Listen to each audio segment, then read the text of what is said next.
My name is Sarah Mitchell, and the day my family laughed at Grandpa's ledger was the day they unknowingly gave away the most valuable part of his estate.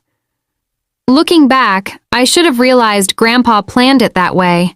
He always had a habit of watching people reveal themselves before making important decisions. The will reading took place on a rainy Thursday afternoon in a lawyer's office overlooking downtown Ashford. The atmosphere felt tense long before the attorney entered the room. My Uncle Robert wanted Grandpa's farmland. My cousin Derek wanted the antique tractor collection. Aunt Linda was already talking about selling Grandpa's lake cabin. Everyone had spent weeks speculating about who would inherit what. The only thing nobody talked about was the old brown ledger that sat on the corner of Grandpa's desk for nearly 30 years. I remembered it clearly. Thick leather cover, worn edges, hundreds of handwritten pages filled with names, dates, numbers, and notes. Only Grandpa seemed to understand. Whenever I asked about it as a child, he'd smile and say, "One day it'll make sense." Nobody else cared. They called it his bookkeeping hobby. When the attorney finally began reading the will, the room grew silent. The farmland went to Uncle Robert. The cabin was divided among 3 relatives. Several investment accounts were distributed. Family members nodded approvingly as valuable assets found predictable owners. Then the attorney paused and adjusted his glasses. "And to my granddaughter Sarah, I leave my personal ledger and all contents contained therein."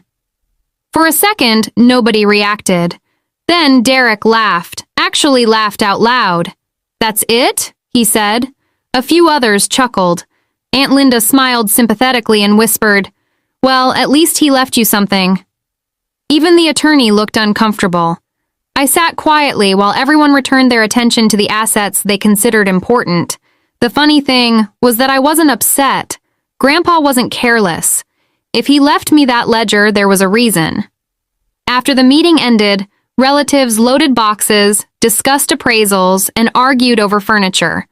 Nobody offered to take the ledger. Nobody even touched it. The book sat alone on the conference table like an unwanted souvenir. Before leaving, I picked it up and slipped it into my bag. Uncle Robert smirked as he walked past. "Maybe there's a treasure map in there." More laughter followed. I smiled politely and left. That evening, after driving home, I placed the ledger on my kitchen table and opened the cover. The first page wasn't what I expected. Instead of financial records, there was a handwritten note from Grandpa. Just one sentence. "If you're reading this, you're the only one who asked the right question." I stared at those words for several seconds. Then I turned the page. What I found there would eventually bring an auditor, a lawyer, and half my family back to my front door. But on that first night, all I saw were hundreds of names, strange transactions, and a mystery nobody else believed was worth solving. I spent the next 3 hours sitting at my kitchen table turning pages and becoming more confused with each one. The ledger wasn't organized like a normal accounting book. Grandpa's handwriting filled every page, but the entries seemed random. Names, dates, dollar amounts, property descriptions, notes written in margins. Some pages contained detailed records of payments stretching back decades. Others included short observations that sounded more like reminders than financial information. At first, I assumed it was simply Grandpa's personal bookkeeping system. Then, I noticed something strange. Certain names appeared repeatedly over periods of 20 and even 30 years. Not family members, local business owners, farmers, contractors, people from around Ashford. Beside many of the names were handwritten notes like "paid in full," "still active," or "see agreement." Agreement? What agreement?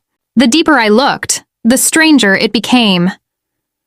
Around page 42, I found a record showing Grandpa had loaned $20,000 to a local construction company nearly 25 years earlier. The company still existed. In fact, it had grown into one of the largest businesses in the county. Yet, there was no indication the loan had ever been repaid. Several pages later, I found another entry involving a trucking company, then a farming cooperative, then a commercial storage facility. Each record contained dates, signatures, and detailed notes. Grandpa hadn't been casually helping neighbors. He'd been financing projects for decades. The question was why nobody knew about it. The next day, family members gathered at Grandpa's farm to divide personal belongings. I brought the ledger with me, partly because I didn't want to leave it unattended, and partly because I hoped someone could explain it. That hope disappeared quickly. Uncle Robert was busy discussing crop values. Derek was obsessed with auction prices. Aunt Linda spent most of the morning deciding which antiques to keep. Nobody cared about Grandpa's old records. At one point, I asked whether anyone knew why he kept such detailed notes. Uncle Robert barely looked up. "Dad wrote down everything," he said dismissively. "Probably just old bookkeeping." Derek laughed. "Maybe your inheritance is a stack of unpaid bills." A few relatives chuckled.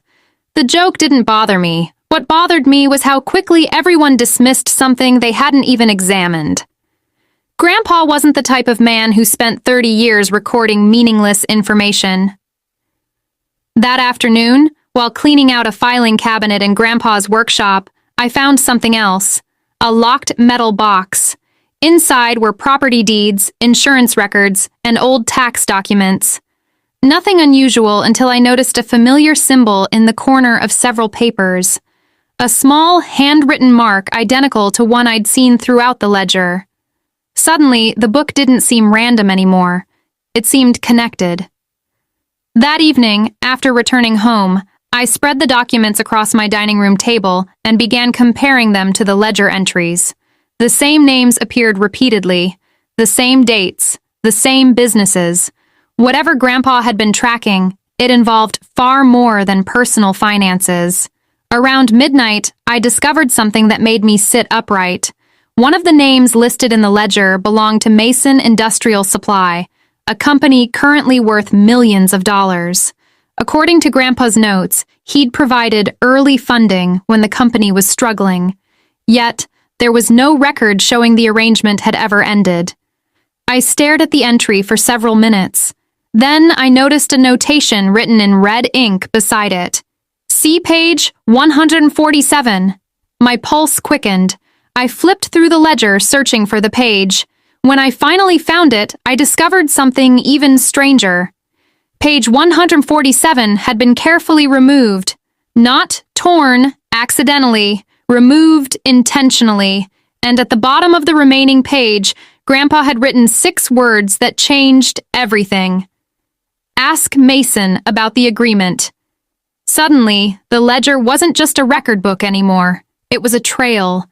And for the first time since the will reading, I had the unmistakable feeling that Grandpa hadn't left me a worthless ledger at all.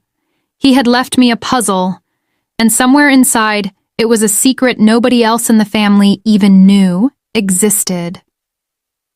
The next morning, I drove to Mason Industrial Supply, with Grandpa's ledger sitting on the passenger seat beside me.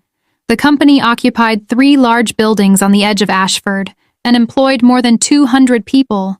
25 years earlier, according to the ledger, it had been a struggling warehouse operation operating out of a rented garage.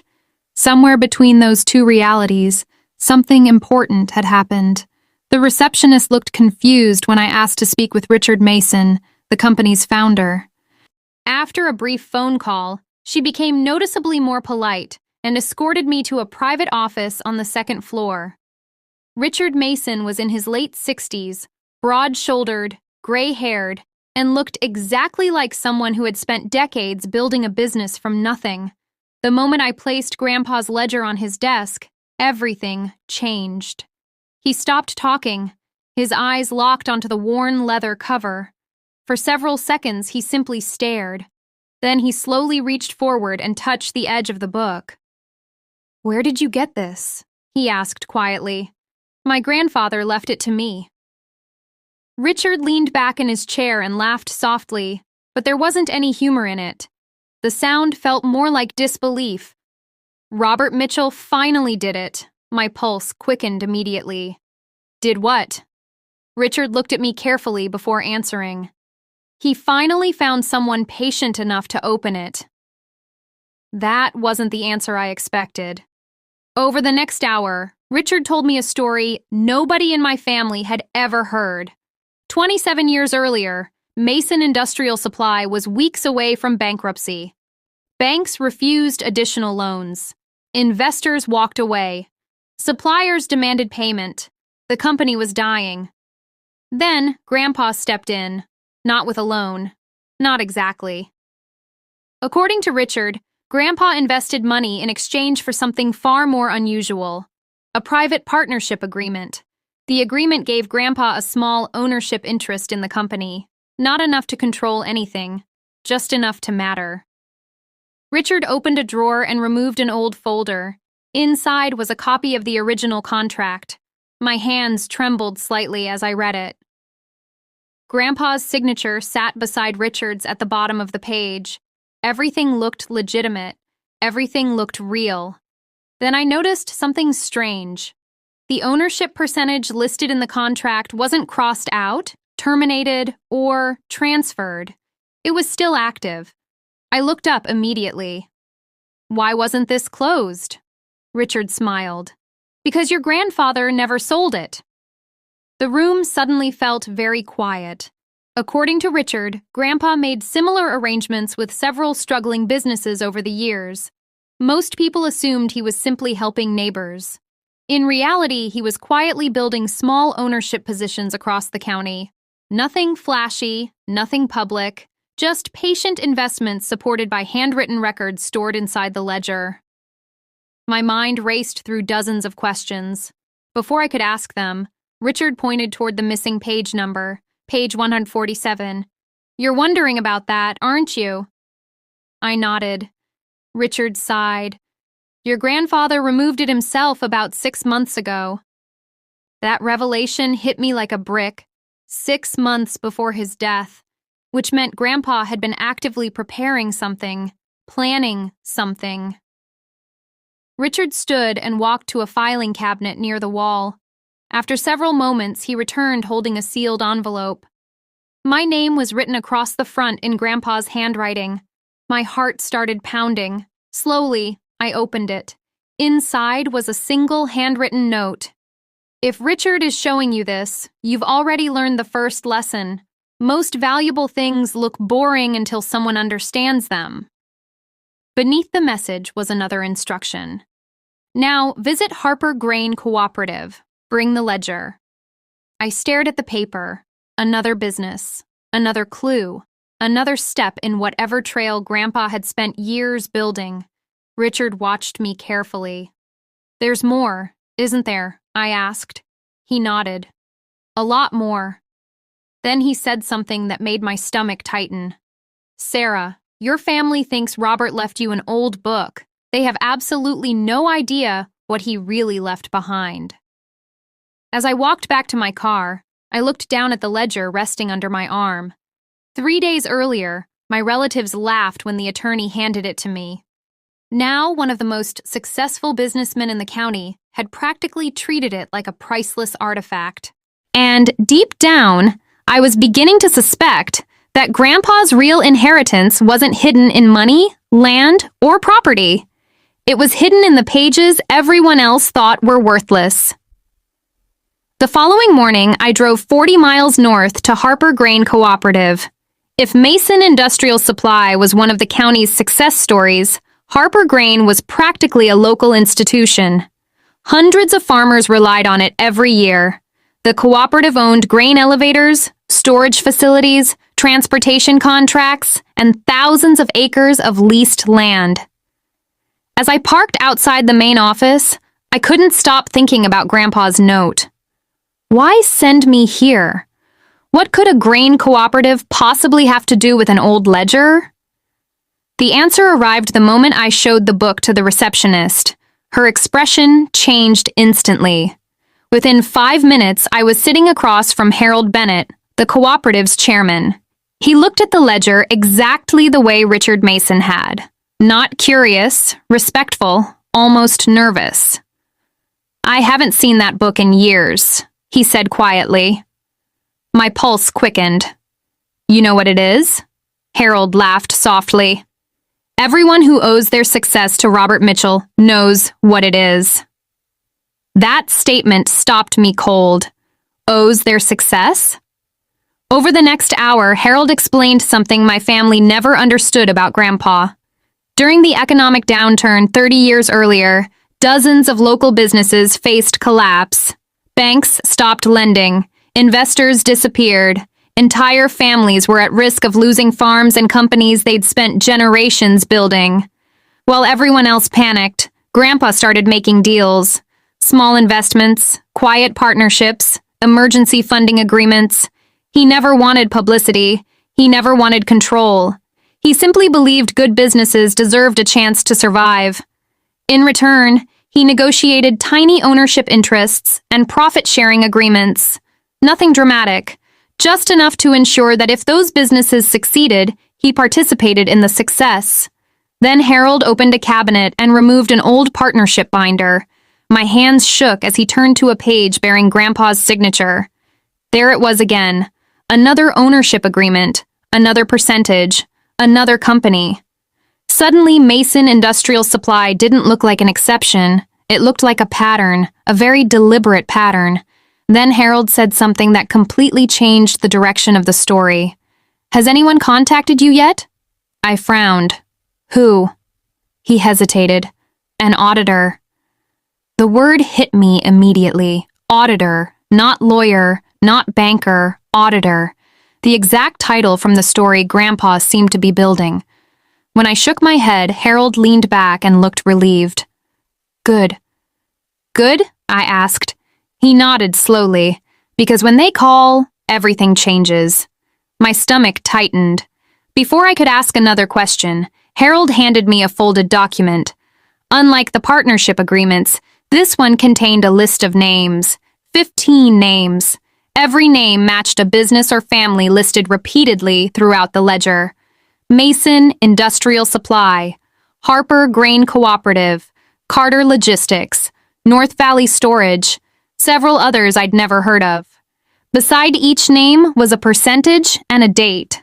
Some percentages were tiny, 0.5%, 1%, 2%. Yet as I stared at the list, a realization slowly formed. Grandpa hadn't built one investment. He had built dozens, small pieces spread across the county. Individually, they looked insignificant. Together, they formed something much larger, something nobody in my family had ever imagined. Then I noticed a handwritten note at the bottom of the page, Grandpa's handwriting. If they still don't understand the ledger, they never understood me.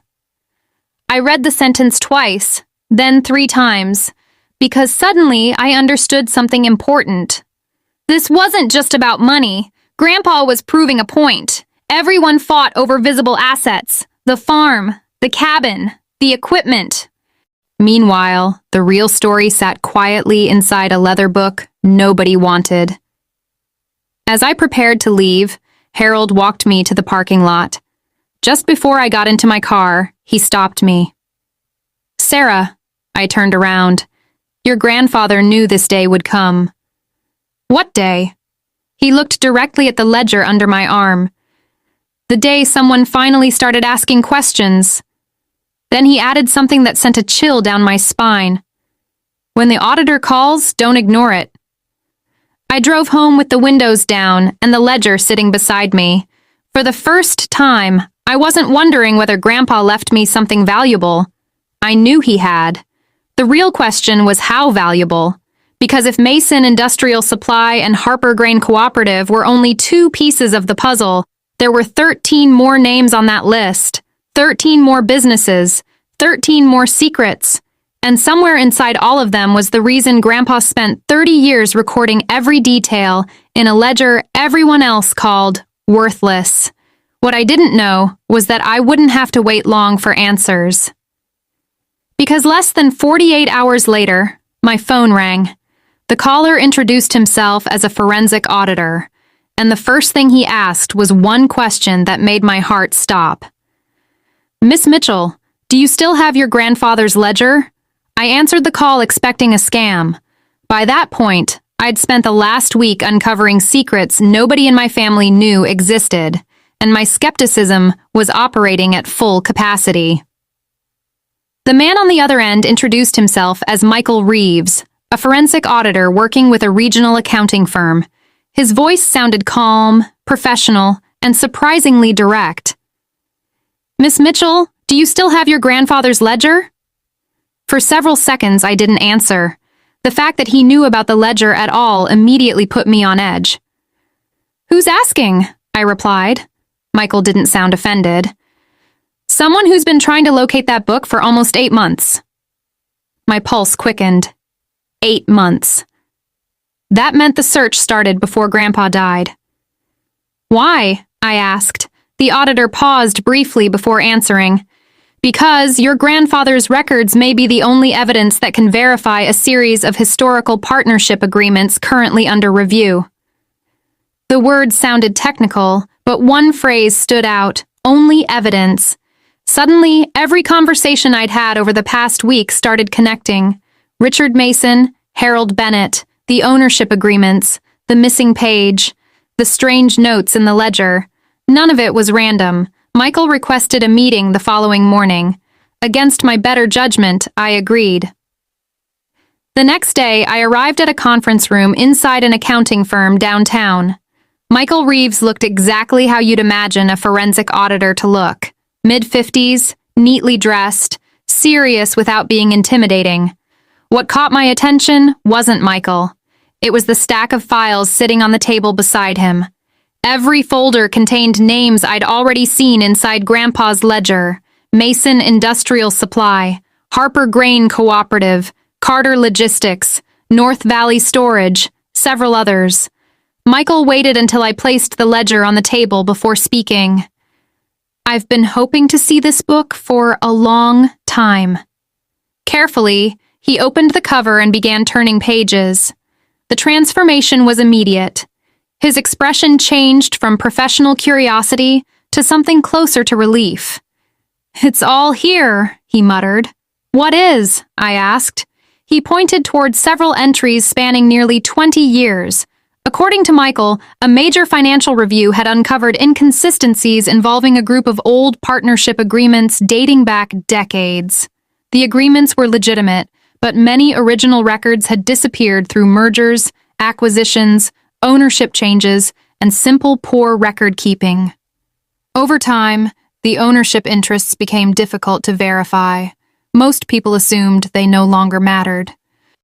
Then, an audit revealed something unexpected. Several of those tiny ownership percentages still existed, and because many of the companies had grown dramatically, those percentages were now worth substantial amounts of money. My stomach tightened. How substantial? Michael smiled slightly, large enough that everyone suddenly became interested in finding documentation. He turned several pages and pointed toward Grandpa's handwriting. Dates, signatures, payment histories, notes, cross-references, every detail had been preserved. What dozens of lawyers, accountants, and auditors couldn't reconstruct from corporate records had been quietly preserved inside a leather ledger sitting on Grandpa's desk for 30 years. Then Michael delivered the sentence that changed everything. "Your grandfather wasn't keeping notes," I frowned. "What do you mean?" He tapped the page. He was maintaining proof. The room suddenly felt very quiet. Proof, not bookkeeping, not memories. Evidence. My mind immediately jumped to the missing page. Page 147. Michael noticed my reaction. "You've discovered the missing page?" I nodded. The auditor leaned back in his chair and sighed. "We were hoping it still existed." "Why?" I asked. He opened one of the folders and removed a document. At the top sat the name of a company I'd never heard before, Ashford Development Holdings. According to Michael, one of Grandpa's earliest and most valuable partnership agreements involved the company. Over the decades, ownership structures changed repeatedly. Investors came and went. Businesses merged. Records vanished. Yet one unresolved percentage remained. a percentage tied directly to the missing agreement referenced on page 147. My pulse quickened. How much is it worth? Michael hesitated. For the first time during the meeting, he seemed genuinely cautious. Potentially millions. The word hung in the air. Millions. Suddenly, the laughter during the will reading felt very far away. Uncle Robert joking about treasure maps. Derek calling the ledger worthless. Aunt Linda feeling sorry for me. None of them had any idea. The funny thing was that neither did I, not until now. Then Michael looked directly at me and asked the question I'd been dreading since discovering the missing page. Miss Mitchell, do you know where your grandfather hid it? I stared at him for several seconds, because the truth was simple. No, I had absolutely no idea. And judging by the look on the auditor's face, finding that missing page wasn't just important anymore. It was the key to everything. Meanwhile, somewhere outside that conference room, news was already beginning to spread. And very soon, my family would discover that the worthless ledger they laughed at wasn't just valuable. It might be the single most important asset Grandpa left behind. I left the auditor's office carrying two things: Grandpa's ledger and a growing sense that my life was about to become much more complicated. For a week, I had been the only person taking the ledger seriously. Now, a forensic auditor was telling me that one missing page could be worth millions. The drive home felt surreal. Every traffic light seemed longer than usual. Every thought led back to the same question. Why had Grandpa removed page 147? More importantly, where had he put it? The answer didn't arrive immediately. The problem arrived first. 3 days after meeting Michael Reeves, Uncle Robert showed up at my front door unannounced. That alone was unusual. Uncle Robert never visited without calling. The moment I saw his expression, I knew he had heard something. "Can we talk?" he asked. I invited him inside. Within 30 seconds, he got straight to the point. "I heard some interesting things about that ledger." There it was. News travels quickly in small towns, especially when money becomes involved. I stayed quiet. Uncle Robert sat at my kitchen table and folded his arms. Apparently, auditors are asking questions. Apparently, he frowned. "Sarah, if there's something valuable connected to that book, the family deserves to know." I almost laughed, not because the statement was ridiculous, because it arrived so predictably. 2 weeks earlier, nobody wanted the ledger. Now people were discussing what the family deserved. The family had an opportunity to care about it, I replied calmly. Uncle Robert didn't like that answer. "That's not fair." Neither was laughing at it. Silence followed. For the first time, he looked uncomfortable because we both knew it was true. The conversation ended politely, but the message was clear. The ledger had transformed from a worthless book into an object of interest. By the end of the week, Derek called. Then Aunt Linda, then 2 cousins who hadn't spoken to me in months. Everyone suddenly wanted updates. Everyone suddenly remembered how much Grandpa loved family. The timing would have been amusing if it weren't so transparent. Meanwhile, I focused on something more important, finding page 147. Grandpa wasn't careless. If he removed the page, he did it for a reason, which meant he probably left a clue. I started reviewing the ledger again from the beginning. Every note, every margin comment, every strange reference. Around midnight on Saturday, I found it. A tiny handwritten symbol beside one of the entries near the front of the book. A small drawing of a fishing hook. At first, it meant nothing. Then I remembered something. Grandpa used that exact symbol in his workshop, specifically on a row of old tackle boxes he kept locked inside a storage cabinet. The realization hit me immediately. Sunday morning, I drove to Grandpa's farm. Uncle Robert had inherited the property, but most of Grandpa's workshop remained untouched. Dust covered the workbench. Tools hung exactly where he'd left them. Near the back wall stood the storage cabinet. Inside sat 6 tackle boxes. 5 were empty. The sixth contained a folded envelope hidden beneath old fishing lures. My hands shook as I pulled it free. On the front, written in Grandpa, were 3 words. Not yet, Sarah. I stared at the envelope for several seconds before opening it. Inside was another note. Typical Grandpa. If you found this too early, put it back. If an auditor has already called, keep reading. I laughed out loud. Even after death, the man was impossible. Beneath the note sat a photocopy of page 147. My heart started pounding. There it was, the missing page, the page everyone wanted, the page connected to Ashford Development Holdings. For several minutes, I stood alone in the workshop reading every line. The page detailed an original partnership agreement dating back nearly 30 years. More importantly, it referenced a percentage ownership interest that had never been transferred, sold, or terminated. Grandpa's notes were meticulous. Dates, signatures, witnesses, payment records, everything the auditor needed. Then I reached the final line written at the bottom of the page. The sentence stopped me cold. This agreement belongs to the holder of this ledger. I read it twice, then a third time, because suddenly the situation became very real. This wasn't simply proof of ownership. It was proof that Grandpa intentionally connected the agreement to the ledger itself. The same ledger everyone ignored. The same ledger everyone laughed at. I carefully placed the page back into the envelope and drove straight to Michael Reeves's office. The moment he saw the document, he stood up from his chair. Please tell me that's what I think it is. I handed it over. 10 minutes later, after reviewing every detail, he looked up and smiled. Sarah, you just solved a problem that's been driving lawyers crazy for almost a year. Then he said the words that changed everything.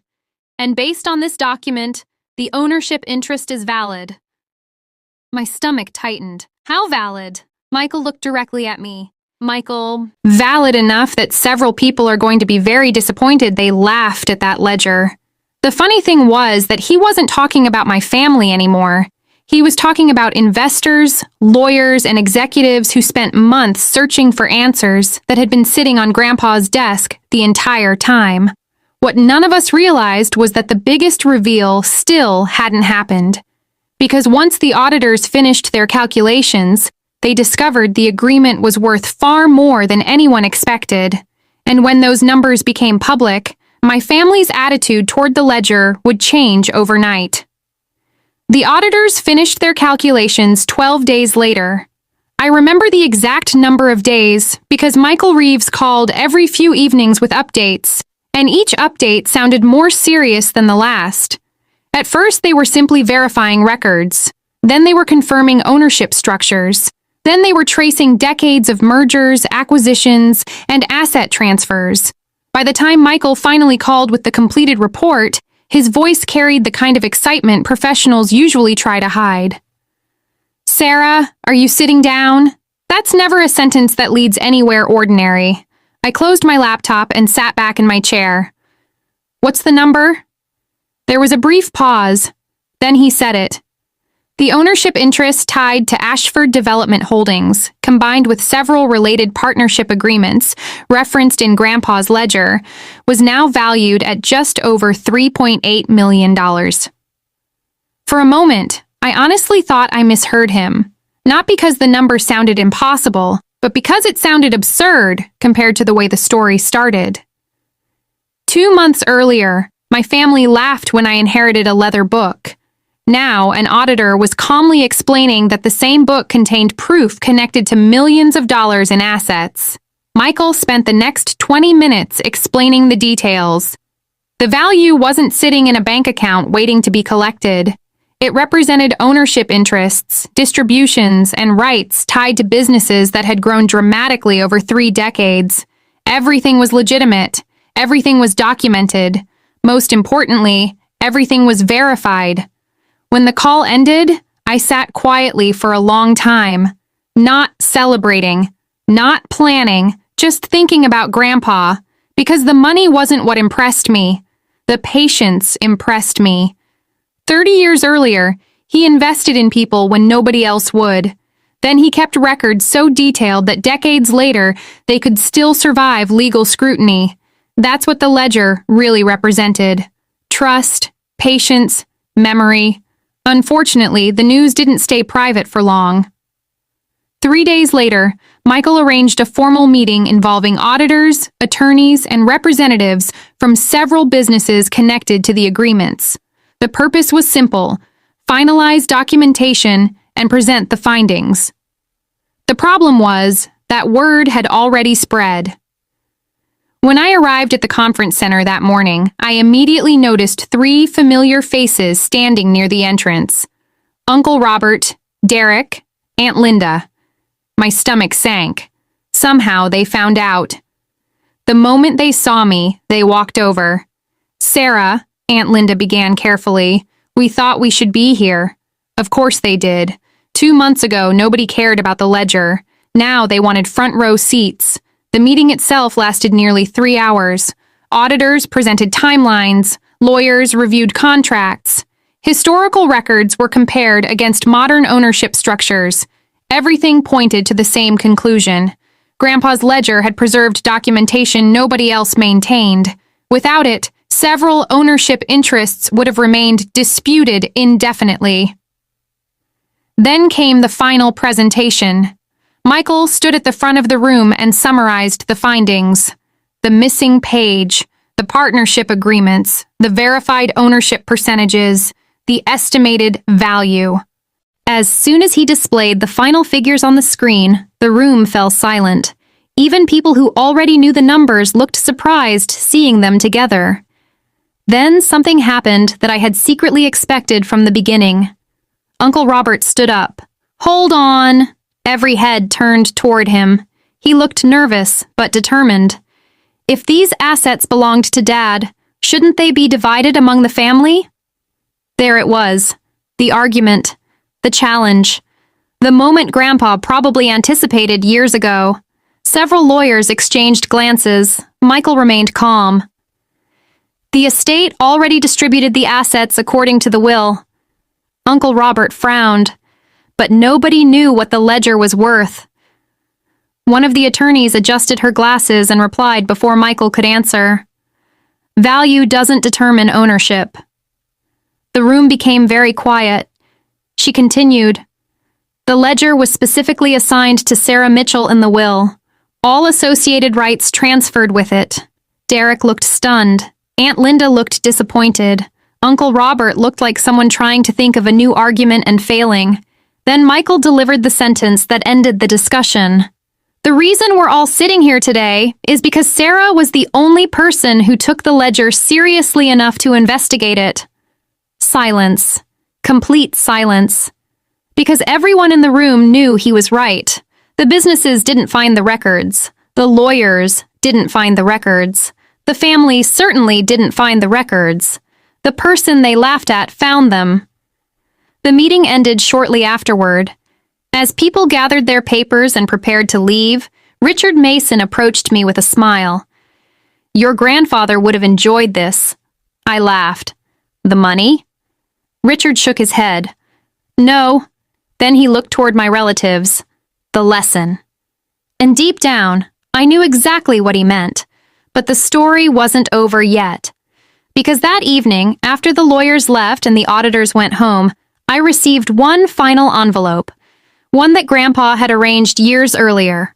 And inside, it was a message that explained exactly why he left the ledger to me, and to no one else. The envelope arrived the very next morning. Unlike everything else connected to Grandpa's estate, this one hadn't come from a lawyer, an auditor, or a business partner. It came from the trust company that managed a small portion of Grandpa's affairs. The package contained a single sealed envelope with my name written across the front in Grandpa's unmistakable handwriting. The date on the back caught my attention immediately. He had prepared it nearly 2 years before his death, long before anyone knew how valuable the ledger would become, long before auditors started making phone calls, long before my family realized what they had ignored. For several minutes, I simply stared at it. Then I opened it. Inside was a handwritten letter. No legal language, no financial instructions, just Grandpa's words. Sarah, if you're reading this, then you found page 147, ignored the people who laughed and kept asking questions. Good. That's exactly why I left the ledger to you. I smiled despite myself. That sounded exactly like him. The letter continued. Grandpa explained that over the years, many relatives assumed his wealth came from the farm, the land, or the equipment. In reality, those assets were only the visible part of his success. The real value came from relationships, patience, and records. Most people wanted immediate rewards. Grandpa preferred long-term results. Then came the sentence that changed everything. The ledger was never meant for the smartest person in the family. It was meant for the most curious one. I sat back in my chair and read that line twice, because suddenly every piece of the puzzle made sense. Grandpa wasn't testing intelligence, he was testing character. He knew valuable opportunities often look boring at first. He knew most people stop investigating the moment something doesn't appear exciting. The ledger wasn't hidden. Nobody wanted it, and that was exactly the point. Near the end of the letter, Grandpa referenced another document, a final document, one that wasn't stored in the ledger. According to the note, it remained inside a safety deposit box at First Ashford Bank. My pulse quickened immediately. Another document? Another surprise? By this point, I should have expected it. Yet somehow, Grandpa still managed to stay one step ahead of everyone. That afternoon, accompanied by the trust company's representative, I visited the bank. The safety deposit box wasn't large. Inside sat a small folder, neatly labeled in Grandpa's handwriting. The contents were surprisingly simple. Original copies of several partnership agreements, ownership confirmations, and a notarized declaration connecting every major document back to the ledger itself. In other words, absolute proof, the kind lawyers dream about and litigators hate. As I reviewed the paperwork, the bank representative shook his head and laughed softly. Your grandfather was thorough. That's one word for it, I replied. The real surprise came later that evening. Michael Reeves called again. This time his tone sounded different, more excited than professional. Sarah, we've completed the final review. I immediately knew something had changed. Good news? He laughed. Very. According to the updated findings, several businesses listed in Grandpa's records had voluntarily agreed to settle outstanding ownership interests immediately rather than spend years arguing over historical percentages. The result increased the final valuation significantly. My stomach tightened. How significantly? Michael paused. Close to $5 million. For several seconds, I couldn't speak. Not because of the money, because of the absurdity. A ledger everyone laughed at. A ledger nobody wanted. A ledger relatives joked about at the will reading. Now it was connected to nearly $5 million in verified assets and settlements. The irony would have made Grandpa smile. The next surprise arrived less than 24 hours later. Uncle Robert requested a meeting. Not a phone call, not a message. A meeting. I already knew what was coming. The only question was how direct he'd be. When we sat down at a local diner, he wasted no time. Sarah, I think we should revisit the estate distribution. There it was, exactly as expected. I listened quietly while he explained why the family deserved another discussion, why nobody knew the ledger's value, why Grandpa would have wanted everyone treated fairly. The funny thing was that 6 weeks earlier he called it a worthless book. Now he was calling it a family asset. When he finally finished, I asked one question. Did Grandpa know what he was doing when he wrote his will? Uncle Robert hesitated. Of course, I nodded. Then why are we pretending he made a mistake? That ended the conversation, because deep down, even Uncle Robert knew the answer. Grandpa made no mistake. The ledger went exactly where he wanted it to go. And for the first time since the will reading, the family was starting to understand why. What they didn't know was that the biggest confrontation of the entire story was still waiting. Because the following weekend, during a family gathering at the farm, years of assumptions, jealousy, and regret would finally come to the surface. And once they did, nothing in our family would ever be quite the same again. The family gathering at Grandpa's farm started exactly the way most Mitchell family gatherings started, with too much food, too many opinions, and people pretending nothing was wrong. On the surface, everything looked normal. Cousins talked near the barn, children played in the yard, Aunt Linda organized desserts nobody had asked her to organize. Yet underneath the polite conversations sat a tension everyone could feel. News about the ledger had spread through the entire family. Some people were curious, some were impressed. A few were openly jealous, and several still couldn't understand how a leather book they ignored had become the most valuable inheritance Grandpa left behind. I arrived just after noon and immediately noticed people watching me differently. Not warmly, not coldly, just differently. The way people look at someone after learning information that changes their assumptions. For years, I was the granddaughter who inherited the junk. Now, I was the granddaughter who inherited the asset everyone wished they'd taken seriously. About an hour into the gathering, Uncle Robert finally decided to address the situation. We were standing near Grandpa's old workshop when he cleared his throat and spoke loudly enough for half the family to hear. "I still think Dad would have wanted the ledger's value shared." Conversations stopped, not all at once, gradually, like dominoes falling. I set down my drink and looked at him calmly. "You think Grandpa accidentally left it to me?" Uncle Robert hesitated. "No." "Then what exactly are we discussing?" A few relatives exchanged uncomfortable glances. Nobody wanted a fight. Unfortunately, the conversation had already started. Derek stepped forward. "Come on, Sarah. Nobody knew it was worth millions." There it was again, the same argument, as if ignorance somehow changed ownership. I nodded slowly. "You're right. Nobody knew." Then I looked directly at him. But nobody cared enough to find out either. Silence. Complete silence. Because that was the part nobody wanted to discuss. The will reading, the laughter, the jokes, the sympathy, the way everyone dismissed the ledger without opening it. Richard Mason's words echoed in my mind. The lesson. This was the lesson, not the money. The choices people made before they knew the outcome. Aunt Linda finally spoke. "Sarah, we're not saying you don't deserve it. The fact that she needed to say that told me everything." "Then what are you saying?" Nobody answered immediately. Finally, Uncle Robert sighed. "I guess I'm saying it's hard watching one decision change everything." For the first time all afternoon, I actually understood his point. Because he wasn't really talking about money. He was talking about regret. The entire family spent weeks arguing over visible assets while ignoring the thing Grandpa cared about most. The ledger wasn't valuable because of the numbers inside. It was valuable because it represented the way Grandpa thought. Patiently, carefully, curiously. Exactly the qualities most of the family overlooked. Before anyone could respond, a familiar voice interrupted from behind us.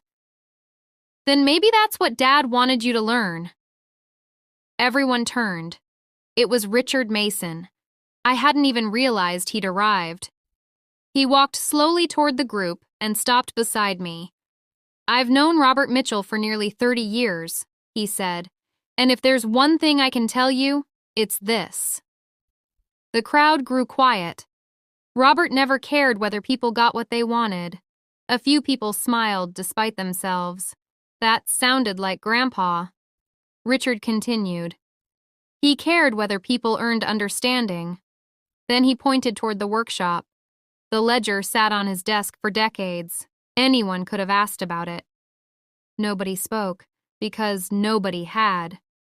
Richard looked around the group one final time. "Sarah didn't inherit the ledger because she was lucky," He smiled. She inherited it because she was curious. The argument ended right there, not dramatically, not emotionally, simply because there was nothing left to say. Deep down, everyone knew he was right. The rest of the afternoon felt different, lighter somehow. The tension slowly faded. Conversations returned to normal. Kids kept playing, people laughed again, and for the first time since Grandpa's death, the family seemed willing to accept the truth. Not everyone liked it, but they accepted it. As the sun began setting over the farm, I walked alone. The same building where I found page 147 hidden beneath old fishing lures. The same building where this entire mystery truly began. Sitting on the workbench was one final envelope, my name written across the front. Grandpa's handwriting. I froze, because I knew exactly what it was. One last message, one final piece of the story. And as I carefully opened the envelope, I realized Grandpa had planned even this. Every step, every clue, every lesson, right down to the very end. The funny thing was that the letter contained only 2 short paragraphs. Yet those paragraphs explained everything. And when I read them, I finally understood why Grandpa never told anyone about the ledger in the first place. I stood alone inside Grandpa's workshop as the sun disappeared behind the fields. The envelope felt surprisingly light in my hands. After everything that had happened, the will reading, the laughter, the missing page, the auditor, the millions of dollars, I expected some grand, final revelation. Instead, when I opened the envelope, I found a single folded letter. 2 short paragraphs. That was it. I unfolded the paper and immediately recognized Grandpa's handwriting. Sarah, if you're reading this, then the ledger did exactly what it was supposed to do. Not because of the money, not because of the agreements, because it showed everyone who they were before they knew what was at stake. I read the sentence twice, then a third time, because suddenly every piece of the story clicked into place. Grandpa wasn't testing whether people could recognize value. He was testing whether they were willing to look for it. The second paragraph was even shorter. Most people only become interested in something after someone tells them it's valuable. A few people become interested because they're curious. Always be one of the few. That was the entire letter. No financial instructions, no secret account numbers, no final surprise worth millions. Just a lesson. Yet somehow it felt more valuable than anything else he'd left behind. I folded the letter carefully and slipped it back into the envelope. Then I looked around the workshop one last time. The tools, the shelves, the tackle boxes, the workbench, everything exactly where Grandpa left it. For the first time since his death, I felt like the mystery was truly over. 3 months later, the legal work was complete. The partnership interests were transferred. The settlements were finalized. The auditors closed their files. The lawyers stopped calling. Life slowly returned to normal. The funny thing was that the money changed far less than people expected. I didn't buy a mansion. I didn't quit working. I didn't disappear. I invested most of it, expanded my business, and established a scholarship fund in Grandpa's name for local students studying accounting, agriculture, and business. It felt like something he would have appreciated. Meanwhile, the family changed too. Not overnight, not dramatically, but noticeably. Uncle Robert never brought up redistributing the ledger again. Derek stopped making jokes about worthless notebooks. Aunt Linda actually started asking questions before forming opinions. That alone might have been Grandpa's greatest miracle. Then, one afternoon, nearly 6 months after the will reading, I attended a community event downtown. Richard Mason was there. So was Harold Bennett. Several business owners whose names filled Grandpa's ledger were there as well. During the event, someone asked how I managed to uncover everything. Before I could answer, Richard laughed. She did something nobody else bothered to do. The crowd looked curious. Richard smiled and pointed toward me. She opened the book. Everyone laughed, but he was right. That was the entire story. I opened the book. The ledger wasn't hidden. The clues weren't impossible. The opportunity wasn't invisible. People simply dismissed it because it didn't look important. Later that evening, I drove out to Grandpa's grave before heading home. The cemetery was quiet. The air was cool. I stood there for several minutes holding the final letter from the workshop. Then I laughed softly to myself, because Grandpa had won. Not the financial part, the lesson. He spent 30 years proving that the most valuable things are often the easiest to overlook. And somehow, even after he was gone, he managed to teach it one last time. My family said Grandpa's ledger was worthless until the auditor asked for it. But that wasn't the moment everything changed. The moment everything changed was the day everyone laughed, and one person decided to open the book anyway.